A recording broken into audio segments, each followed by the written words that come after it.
ఎందుకు ఇస్తామని చెప్పండి.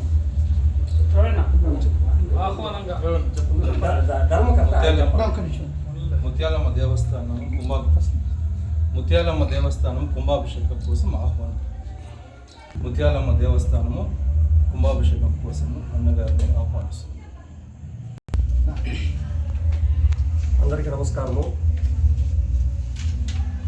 పలమనేరు మండలం రూరల్ మండలంలోకి జవార్పల్లి పంచాయతీకి చెందిన కాపుపల్లి గ్రామంలో అతి పురాతకమైన గంగమ్మ దేవస్థానము మా గ్రామం తరపున దాదాపు 40 లక్షలతో గుడి కట్టడం జరిగింది. 1, 2, 3 రోజులు కుంభాభిషేకం జరుగుతున్నది. ఆ 3 రోజుల్లో చివరి ఘట్టమైన కుంభాభిషేకము 3వ తేదీ స్వామి విగ్రహ ప్రతిష్ట. మాకు మా గ్రామం తరపున అననే అభిమానంతో మేము ఆ 3వ తేదీ కుంభాభిషేకానికి మా గ్రామం తరపున ఆనందిస్తున్నాము. ఆయన మా యొక్క మాటను మన్నించి మా గ్రామానికి ఇచ్చేస్తున్నాడు. చాలా సంతోషము. ఆయనకి మా గ్రామం తరపున కృతజ్ఞతలు. అందరికీ నమస్కారం.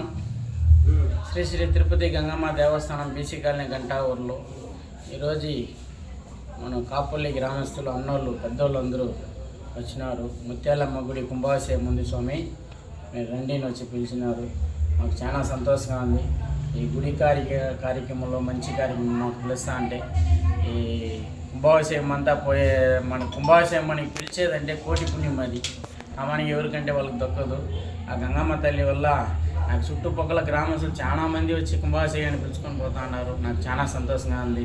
అమ్మవారి ఆశీస్సులు ఇట్లే ఉండాలనేసి వచ్చిండే కాపల్లి గ్రామస్తులు పెద్దోళ్ళందరికీ మా గంగమ్మ తరపున వాళ్ళకి ధన్యవాదాలు చెప్తాను.